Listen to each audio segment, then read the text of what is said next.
If you have your own Bible with you this morning or a device, you can thumb or swipe your way to John chapter 10. We'll be reading verses 11 through 21. If you want to put it into your device, you can just type John 10:11-21, and then the letters NLT. If you like, that will take you to the same translation I'm reading from this morning. We'll also put it on the screen for you so you know I'm not making this up. John chapter 10, verses 11 through 21. This is Jesus speaking. I am the good shepherd. The good shepherd sacrifices his life for the sheep. A hired hand will run away when he sees a wolf coming. He will abandon the sheep because they don't belong to him and he isn't their shepherd. And so the wolf attacks them and scatters the flock. The hired hand runs away because he's working only for the money and doesn't really care about the sheep. I am the good shepherd. I know my own sheep, and they know me, just as my Father knows me, and I know the Father. So I sacrifice my life for the sheep. I have other sheep, too, that are not in this sheepfold. I must bring them also. They will listen to my voice, and there will be one flock with one shepherd. The Father loves me because I sacrifice my life so I may take it back again. No one can take my life from me. I sacrifice it voluntarily, for I have the authority to lay it down when I want to and also to take it up again. For this is what my Father has commanded. When he said these things, the people were again divided in their opinions about him. Some said, he's demon-possessed and out of his mind. Why listen to a man like that? Others said, this doesn't sound like a man possessed by a demon. Can a demon open the eyes of the blind? Let me pray, and then we'll get down to work. Father, thank you for your word. I believe that you've inspired this word thousands of years ago, and I believe that you are alive and here with us this morning by your Spirit. And so it only seems sensible, given that framework for me, to ask you, come help us. Help us imaginatively to bridge the gap of time and culture, to get our minds into this text. Help us to submit ourselves to its authority. And would you speak to us this morning with your shepherd's voice and enable us to hear you and to follow you deeper into relationship, deeper into the calling you have for us. We pray this in Jesus' name. Amen. Well, we are midway through our series called When God Shows Up now. This is a series we began 5 or so weeks ago, and it will take us through Lent now to Easter.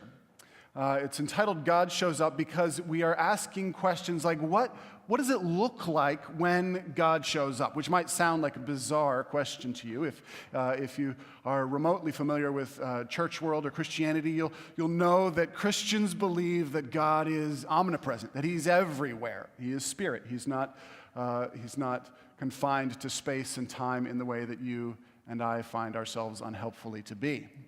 Nonetheless, the Bible is very clear that there are particular times and particular spaces in which God shows up in a special way. So, for instance, on Mount Sinai, God shows up in a cloud and gives the law, the commandments to Moses. And the four tellers of the life of Jesus, we call them Gospels in the New Testament, are making the point that God has decisively, definitively, singularly shown up in a wandering builder and teacher and miracle worker from a backwater town called Nazareth in the first century in the person of Jesus. And nowhere is that claim pushed more clearly and more symbolically than in the fourth telling of the life of Jesus, which we call the Gospel of John. So for this series, we are working our way through some of the high points in the Gospel of John. And so far, we've seen in chapter 2 that when God shows up, he brings celebration. We looked at Jesus turning Aquafina into Cabernet at the wedding in Cana. We looked in chapter 3 of John that when God shows up, he brings new life. Along the way, we're asking ourselves, what's the impact on people who find themselves in the presence of God? We're developing a theology and a thirst for, hopefully, the presence of God. You might have been to an ice cream counter before where you're allowed to take samples. And if you're like me and after you've sampled 6 or 7 or 11, you are very hungry for ice cream. And my hope is, as we journey through this series looking at what happens, the impact upon people who find themselves in the presence of God, that we will become ourselves more deeply thirsty, hungry for God's presence in our lives. In chapter 4, we found that in God's presence we are fully known, truly known, as we looked at his interaction with the woman at the well in Samaria. In chapter 5, we saw that in Jesus' presence, we are in God's presence, we're made whole.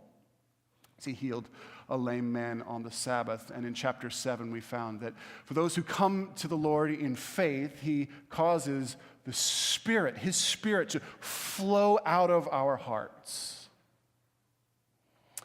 And this week we are in chapter 10. I'm missing a week, right? What did we do last week? Anyone remember? The Spirit was last week. Okay, it's been a long week. This week we're in chapter 10. And we find when God shows up, we are faithfully shepherded. I think we, in our culture at this time, are finding ourselves in the middle of a crisis of trust in our leaders. This last week, Jane Meyer, writing for the New Yorker, published an 11,000-word article. It was entitled "The Making of the Fox News White House." The subtitle was something like "Moving from Partisanship to Propaganda."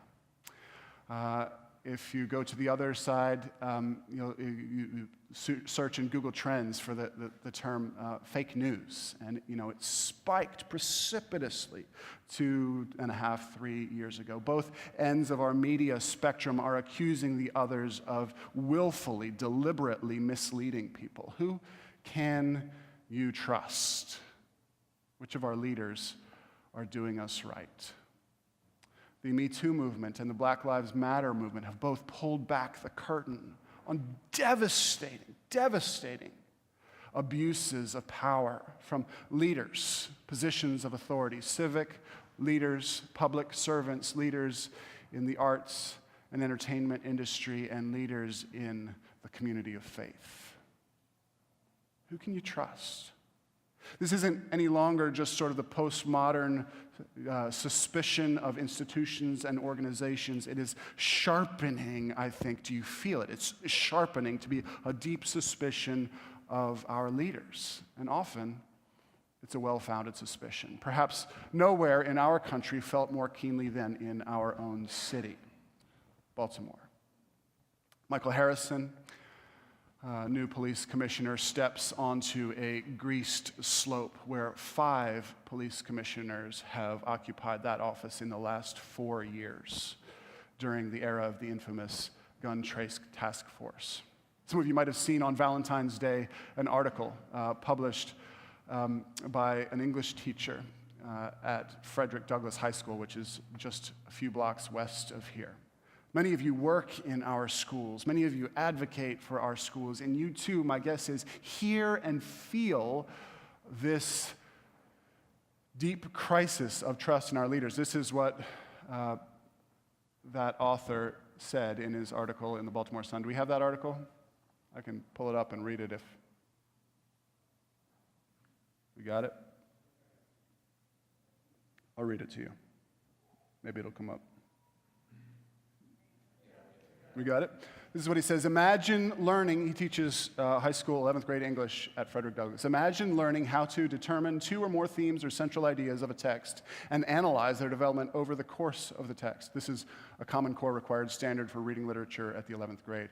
When the night before you held your cousin in your arms as he bled to death. This is not a made-up example. It happened to a student in my 5th period last year. He says, we seem to lack consistency when it comes to providing a remedy for this crisis. In the 6 years I've taught at Douglass, I've served under 5 different principals. In that same time, the city has had 4 CEOs of schools. Each new leader brings a succession of new consultants, vendors, assessments, and priorities to the mission. And when that fails, as it inevitably does, we just fire principals or zero-based teachers. This can be changed. Our need is great, but our resolve must be greater. The year 2015 taught us how dangerous it is to ignore the problems that hound our city.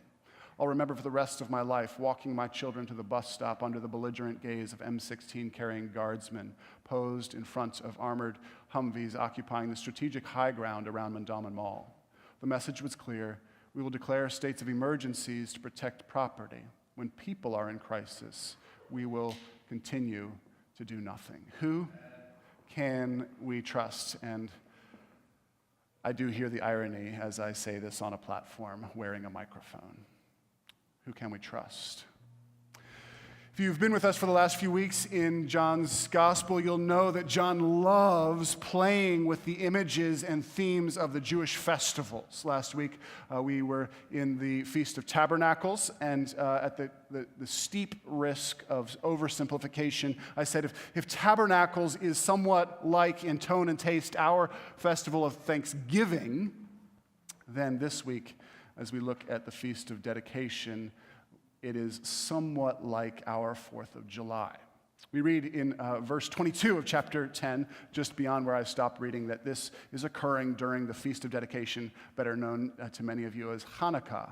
Hanukkah is not based on one of the events in the Old Testament like the other major Jewish festivals. It's based on an event that occurred between the events of the Old Testament and the events of the New Testament. This is the situation. Let's give you the backdrop.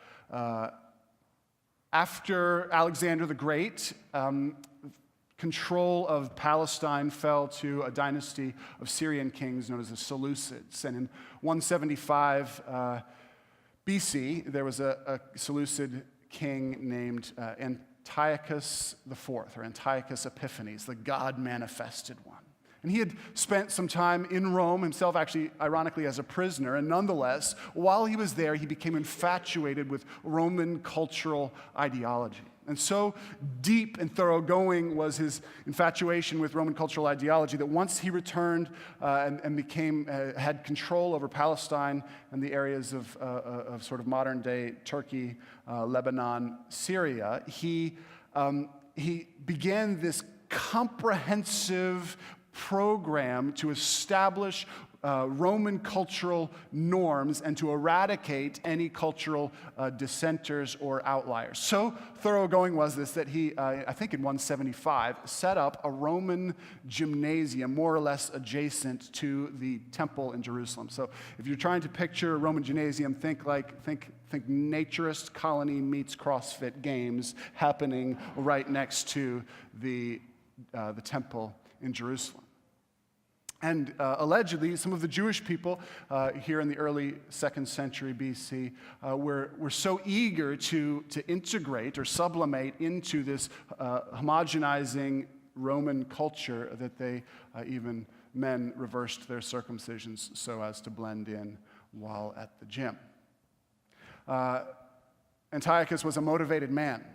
And he went so far as to set up an idol or a statue of the god Zeus in the Jerusalem temple. So for a Jewish person, I don't think you could overstate the shock and the violation and the insult that would have been to find a statue of Zeus where the presence of God is meant to be. 167-ish, 167, a Jewish priest named Judah Maccabee takes over leading a little guerrilla unit from his father and shows remarkable skill in commanding this guerrilla unit and shows some success on the battlefield, drives out the Seleucids, and eventually in 164 is able to regain control of the temple and to expunge it from these images of Greek gods. And that happened December timeframe, 164 BC. So Judah Maccabee, becomes a hero, though he died a few years later on the battlefield. The situation that Jesus finds himself in 200 odd years later is not so different. Things have gone almost, as it were, full circle. Jerusalem is once again under occupation. It's now occupied by Rome, and people are deeply suspicious that there is high-level collusion between the priests in the temple and the occupying forces. The puppet king is a man named Herod. Or his father, at least, was a pretender to the Maccabean dynasty, and he is on the payroll of Rome, as it were, colludes with the Roman government. In fact, the Romans hold the garments of the high priests under their own lock and key. And so you can imagine, as we've seen since chapter 5, suspicion of Jesus ramping up, that people are trying to make sense of this guy. Who is this guy who's gathering something of a following? How do we make sense of him? Is he going to be someone like Judah Maccabee? Because already for years, prophets and outliers and dissenting communities have been calling for a new purge of the temple, a new cleansing and rededication. Is he going to be the one to do that? Because we saw in chapter 2, he flips over the tables and he drives out the moneylenders. Is he going to be a new Judah Maccabee? Then on the other hand, he shows this kind of blatant disregard or a non-observance of Sabbath, at least as the Pharisees understood Sabbath keeping, the Pharisees and other harder line dissenting communities. And he seems utterly underwhelmed by appeals to Abrahamic patronage. So is he actually going to be a revolutionary who's going to purge and maybe even push out Rome? Or is he just kind of a permissive ideologue, a little bit like Antiochus Epiphanes? Is this guy who's doing miracles, who's garnering a father, who's teaching with authority, is this someone we can trust? Opposition is rising. He's obtaining followers, and he speaks into that context these words I just read. I am the good shepherd. I'm the good shepherd. Now, unless you grew up in the countryside or in a particularly churchy background, the metaphor of shepherding is a little bit unusual. And even for me, when I think of shepherding, I tend to dredge up all the wrong images. I think of Kiwis or English countryside gentlemen with Wellington boots and barber jackets and tweed flat caps getting out of a Land Rover and whistling cheerily to their impossibly clever border collies who are rounding up impossibly dull sheep and leading them through green pastures, through hedgerows into a feeding barn. And that could not be more distant from Near Eastern shepherding than, the only similarity really is the sheep. When Jill and I had our kids in Israel, they were so excited to see shepherds because the shepherds were kids. And that's the way it often was in the first century and still is. Middle Eastern sheep herds tend to be very small, think 7 to 10 sheep. They're often shepherded by kids or adolescents. And the sheep follow the shepherd's voice through the wilderness or are guided by the tossing of pebbles in the wilderness as the shepherds take the sheep not through verdant pastures but to a sparse nibble of grass here, to a sparse nibble of grass there, or to the even more critical, rare spring here, that the flock might live. And at night, if possible, the shepherd leads the flock into a little stone corral, or if you've been to the Middle East, you'll see there are lots of rocky undercroppings or undercuts, little rock overhangs, where the shepherds will often stack rocks to kind of wall off the third or fourth side with a small opening so the sheep can go in and remain safe from wild animals at night. So that metaphor, that picture, so different from ours, that picture of shepherding was very familiar to the Jewish people in the first century, but it was also a widely used metaphor. In the Jewish scriptures, God is referred to as the shepherd, right? Most famous of all the Psalms, Psalm 23. The Lord is my shepherd, I will not want. I don't need anything because he provides for me. He leads me to the right places. And in the prophet Isaiah, there's this incredible picture in Isaiah chapter 40 of a warrior shepherd. The picture is of God returning from battle. He's strapped with his armor. He's just been victorious in defeating his enemies. And in the place of the plunder that an ancient warrior would have carried home, this powerful warrior, is bringing his little flock of his people who are pictured as sheep, a pregnant ewe. So this muscular, powerful warrior is walking at the pace of the pregnant ewe, tending to the flock as he leads them home. The image of shepherd wasn't just applied to God, though. It was also applied to human leaders, and in fact, that's the way it most oftenly gets used during the prophets. God accused, through his prophets, accused Jewish, the leaders of the people of Israel of being bad shepherds, false shepherds. And this is the way he goes in Ezekiel chapter 34. He says, my people have been terrible shepherds. They have fed themselves instead of feeding the sheep, and they have failed to look out for the sheep. When the sheep wander off, the shepherds are uninterested in pursuing them and uninterested in finding them. All they care about is themselves. And so in this beautiful turn in Ezekiel chapter 34, verse 11, God says, I'm going to take up the tools of shepherding. I'm going to come look for my people. I will lead them and know them and guide them and find them and bring them to safety. And so when Jesus finds himself here at the Feast of Dedication and says, I am the good shepherd, he's stepping into all of this imagery that the Jewish people would have understood. Can we trust this man? And Jesus says, I am the good shepherd.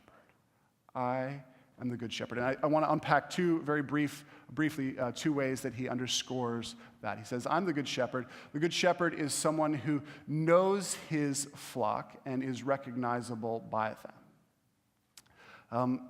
For John, for the author or authoring community of this gospel, I think he wants us to be reading this right on the heels of chapter 9, which we didn't read together. So here it is in brief.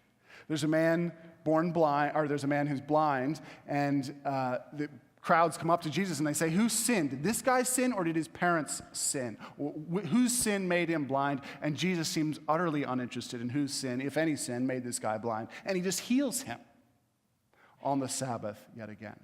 The religious authorities find out about this. They go to pursue the man. They said, who did this? How did someone do this? And then his friends start asking, who did this for you?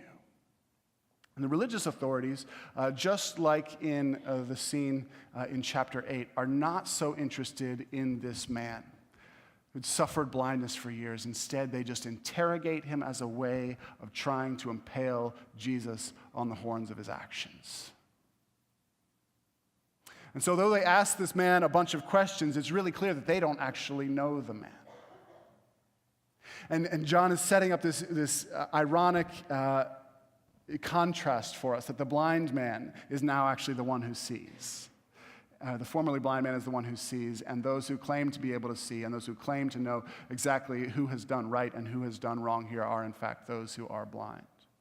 And so by the end of the interaction with this man in chapter 9, the authorities end up calling Jesus a sinner, this man a sinner, and kicking him out of the synagogue. And Jesus' point is,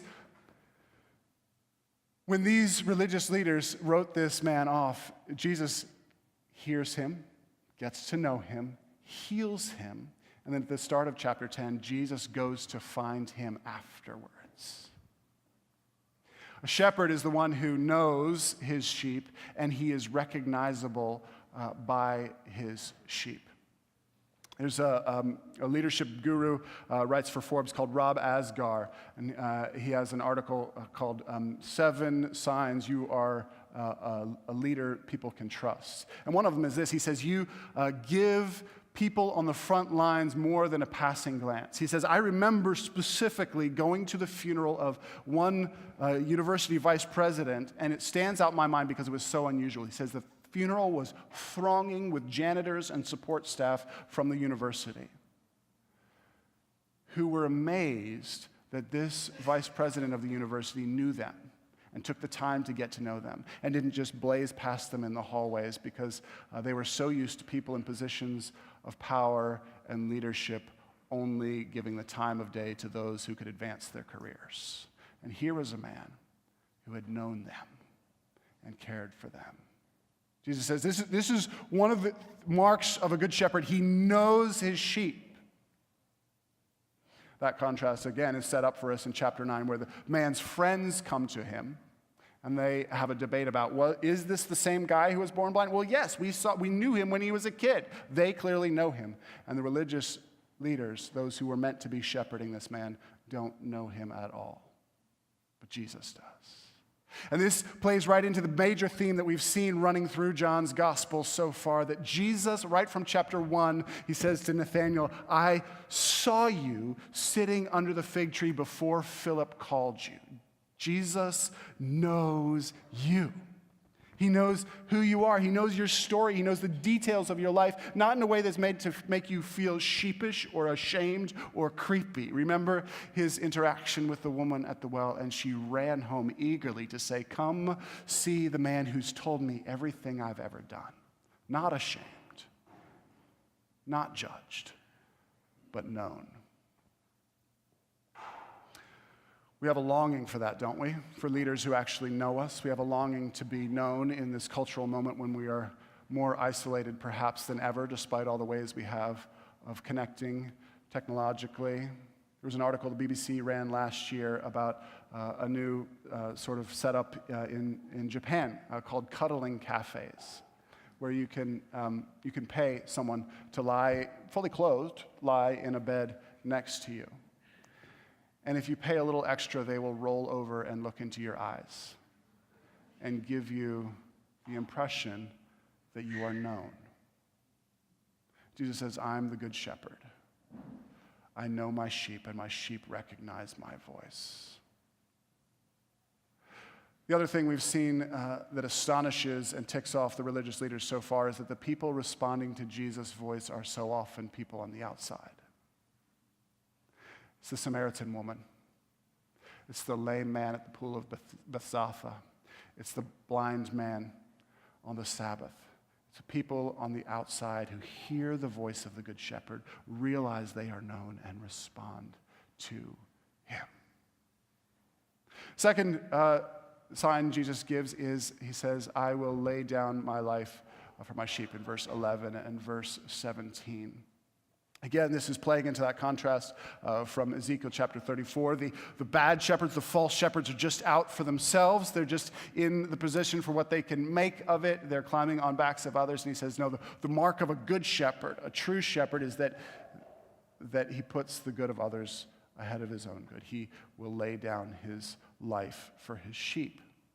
And you might ask yourself, as I did, what's the point in saying this now?